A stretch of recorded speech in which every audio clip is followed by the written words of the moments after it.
Mabuhay po kayong lahat, kami nagbibigay pugay sa Bicol noon pa nagbuhat kahit mahirap ang buhay. Kaming tatlo ay nagbalak sa inyo ay mag-aalay, sisipi ang naging utak. Ngunit kami ang kakatay, balagtasan, yaong diwa. Subalit rap ang bigkasan, kaya dapat bagong hasa ang dila ng maglalaban at ang utak laging handa sa paghampas ng katwiran, kundi baka mapahiya sa gagawing baraktasan. Ang sabi po ni Mang Juan ay ating daw makakamit sa sarili nating bayan. Kaunlarang sinasambit ang mag-abroad, laging sablay. Tahasan niyang tutol naman si Antisab sa kaniyang binabanggit.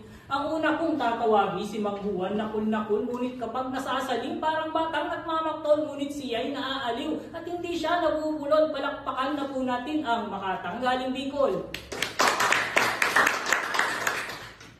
Ako'y isang Pilipinong kayumanggit kaligatan na sa inyo'y bumabati buong puso't kagalakan. Itong lupang tinubuan ay hindi ko iiwanan dahil ako'y paniwalang nandito ang kaunlaran. Kung tamad ka'y maaaring mailap nga ang pag-unlad at hindi mo makakamit pangarap mong hinahangat. Ngunit yaong iyong buhay ay magiging dekalidad kung ikaw ay magsisikap at patuloy magsisipag. Dahil itong Pilipinas ay mayamang isang bansa at maraming hanap buhay, wag ka lamang magpabaya. San ka man pumaro sa sarili nating lupa, ang sariling kaunlaran, iyak mapapala. Kaya't ako'y tumututol na ang bayan ay lisanin at ang ating kaunlaran sa iba pa hahanapin. Saan tayo maglilingkod, saan natin gagamitin yaong taglay nating lakas at talinong inaangkin.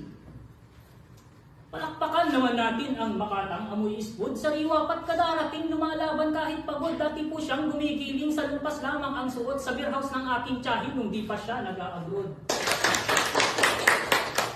Huwag po ninyong akalaing itong ating inang bayan ay hindi ko minamahal kaya aking iniwanan. Ang totoo nga po ako'y nagderemig pa ng dolyar. Di katulad ni Mang Juan, wala yatang naipunda. Kung ikaw ay alipin lang nung ika'y ipanganak hanggang ikaw ay ilibing, alipin ang iyong bagsak. Kapag ika'y nandito lang sa ting bansang nililiyan, maliban lang kung tusukat sa kapwa ay hindi patas. Dahil kahit anong gawing kabubukal ng lupain, baka sa iyong hinuhukay doon ka lang mapalibig. Ang pagpatak ng pawis mo'y bumuhos mang walang tigil kung dito sa Pilipinas patuloy kang magdidildil. Kung ako'y di nag-abroad, baka ako'y nakabaon sa utang o hindi kaya'y sa hukay na nakakahon. Dahil ako'y liber lamang isang piyon sa construction at ang aking kinikita ay wala pa sa minimum. Itong bansang Pilipinas ay para sa Filipino. Mayroon tayong kakayahan, may lakas, may talino. Mag-isip ka ng paraan para maging progresibo at di na kailangan pa na mangibang bansa tayo. Alipin ka kung talagang ikay hindi magsisikap at sa iyong kinagisnay hindi ka na mangangarap. Dun sa ibang bansa'y alipin din ang iyong labas kung minsan nga'y masahol pa sa hayop ang iyong bagsak.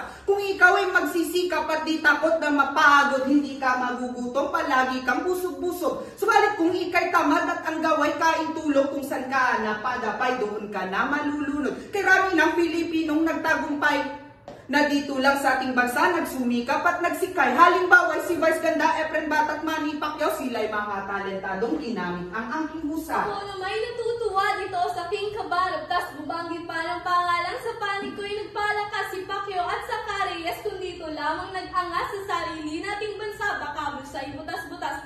Ang nurse gurut manggagaway pumupunta ang ibang bansa, bakit sila umaalis? Sagutin mo, bakit kaya? Dahil yung soldo nila ay di sapat at mababa, ngunit sobrang taas naman ang bilihin. Walang hiya ang bukas ng pamilya ko, kung dito ko iaasa sa bayan kong sinilangan, baka bukas nakanganga. Ang birlobis mo'y bulok, lahat pinupolitika, may intufan, may smuggler, saka mayroong maharlika. Patawad po kung sakaling hindi ko na napipigil. Ang birno, dinamay ko dahil ako'y nanggigigil, saka ako'y nagingit-ngit, lalong nagpupuyos dahil kung sino pang nagdidildil ay siyang lalong sinisikil. Baka naman ma-high blood ka at lalo lamang magkasakit kung ang iyong pagmamasday ang leader na malulupit. Kasalanan mo rin naman kung ba't sila'y nanggigipit. Paano kasi binoto mo tapos ngayon magingit-ngit. Sarili nating bayan, ang tingnan mo'y pamilya mo, subukan mong dumiskarte, subukan mong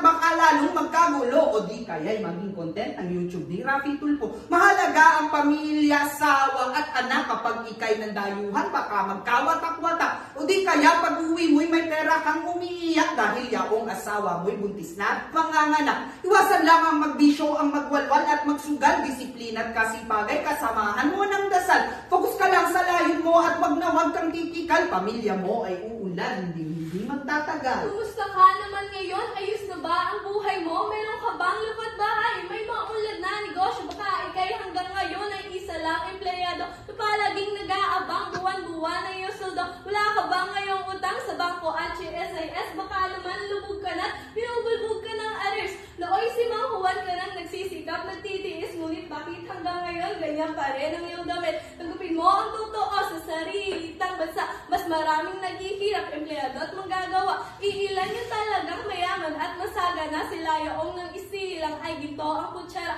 Pero namang umuunlad sa sarili ng bayan, alam mo ba sino sila? Mga leader naghahaman, nagsisilbing gatasan lang mga pobreng taong bayan, kaya't ako'y tatakbo rin sa susunod na halalan. Kung hangad mo'y manggatas rin sa kapwa mo Filipino, katulad ng binanggit mong gahamang politiko, huwag ka nang umuwi pat dagdag salot ka lang dito at ang bigas baka lalong tumaas pa ang per kilo. Maaating mo ba namang maunlad kang nakaupo habang ang iyong kapwa Pinoy luha pawis tumutulo? Nasana ang konsensya mo tantigas ng iyong puso, tatapakan mo ang iba, makamit lang ang iyong luho. Nais kong palutangin kaisipan ka ba, raptas kung gusto mong umunlad kay sa para ang tamang patas. Magsikap ka at mag-angas, ngunit wag maging ungas dahil wala itong silbing bumandaman ang iyong bukas. Sige, Mang Juan, kunal ka na't ako na ang tarantado, ikaw na ang sobrang tinot, ako na ang loko-loko. Gusto ko lang palabasin, kaya't nasabi ko ito na dito sa Pilipinas. Imposibleng umasenso dahil ilang pamilya lang ang sa bansa'y humahawak. Hindi mo ba napapansin ang sibuyas mo na't bigas? Kayang pataasin, ngunit hindi makapalag.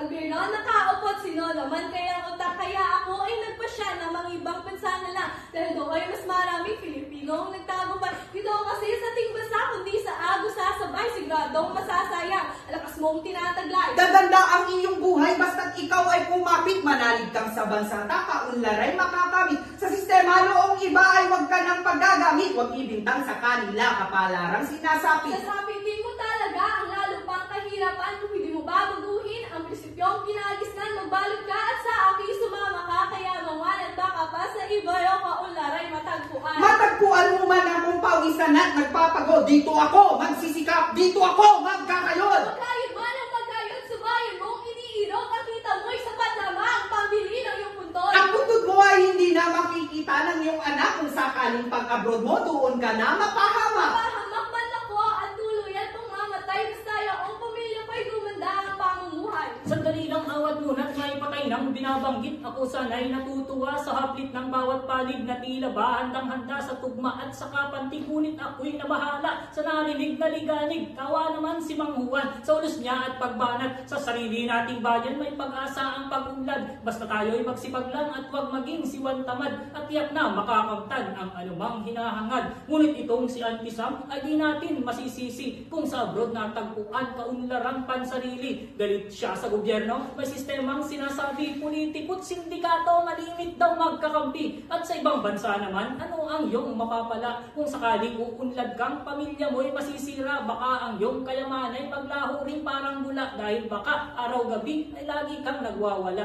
Lubha akong nag-alala sa atake ni Auntie Sam, parang wala ng tiwala sa ating pamahalaan kapag ito ang nangyari sa iba pang mamamayan. Baka ma-brain drain ang bansa, ang matira ay tulisan. Nanatili ka man dito sa ating bansa o naglakbay, luka ka rin masasabi kung hungkab ang iyong buhay. Ang yaman mo'y basura lang kung buktot kang namumuhay. Mayaman ka kung puso mo'y pag-ibig ang namamahay. Dahil ang iyong kayamanan ay di lamang pera't ginto. Mayroong yamang nasa bangko, mayroong yamang nasa puso. Ang yaman lang sanlibutan kung mahal mo't itatago. Ang yaman mo purot sakdal ay tiyak na maglalaho.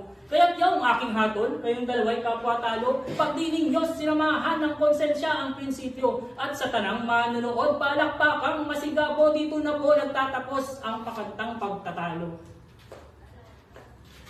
May